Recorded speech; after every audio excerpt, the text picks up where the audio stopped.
Nurse Olivia had witnessed countless heartbreaks in the ER accidents, shootings, sudden cardiac arrests, but none had braced her for what came through the sliding glass doors that stormy night. For a second, she stood frozen, the sharp smell of antiseptic colliding with the coppery odor of blood as two paramedics rushed in a little girl. Her frail body lay twisted unnaturally on the stretcher, her skin marred with burns that crawled like raging fire up her arms.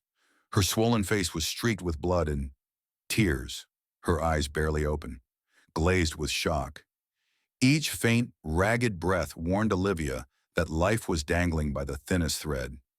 Under the harsh fluorescent lights, every detail of horror stood out on the child's body. Blisters split open into raw wounds, strands of hair singed at the tips, lips cracked and bleeding, fingernails packed with dirt and blood as though she had clawed her way toward freedom.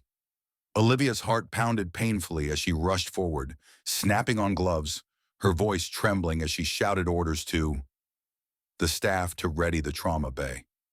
"Name," she demanded, but the paramedics only shook their heads, explaining she'd been discovered unconscious at the edge of town. No ID, no parents nearby, just left behind. Olivia's stomach twisted as the realization struck. This child wasn't only injured, she'd been discarded like refuse. Yet even beneath the burns and bruises, a faint whimper slipped from her throat, a fragile, shattered sound that cut straight into Olivia's core. Because it wasn't the cry of a stranger, it was the "it stop" hurting her. Olivia bent closer, murmuring comfort, though she wasn't certain the child could hear.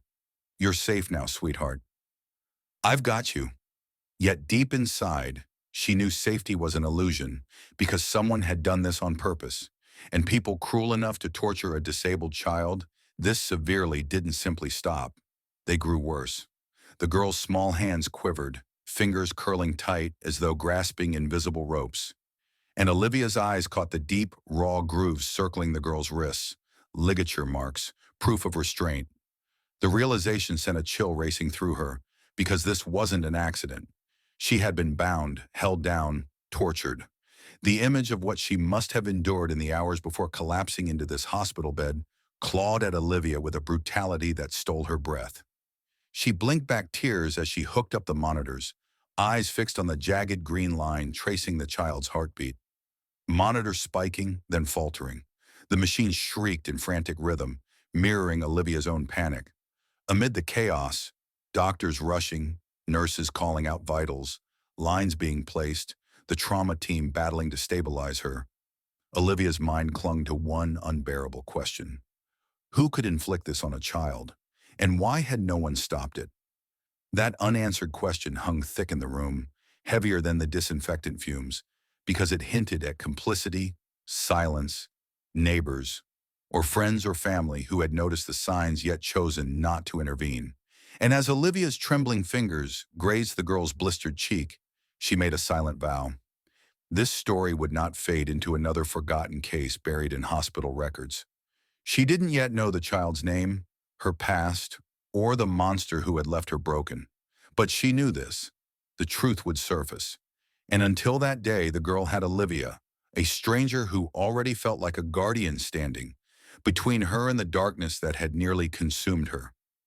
As the machines carried on their urgent chorus, Olivia whispered one final vow into the void. "Whoever did this to you, little one, they won't walk free, not while I draw breath." When the phone rang in the stillness of her small apartment, Emma almost ignored it. Past midnight, she sat slumped on the couch, staring blankly at the flickering TV, half asleep, waiting for her daughter, Lily, to simple evening at a neighbor's house. But the voice on the line snapped her fully awake, calm, clipped, professional, introducing itself as the county hospital's emergency department. The words that followed shattered Emma's world in a heartbeat. "Your daughter has been admitted. She's in critical condition. You must come at once." The phone slipped in her trembling grip as she staggered to her feet, blood draining from her face. The silence of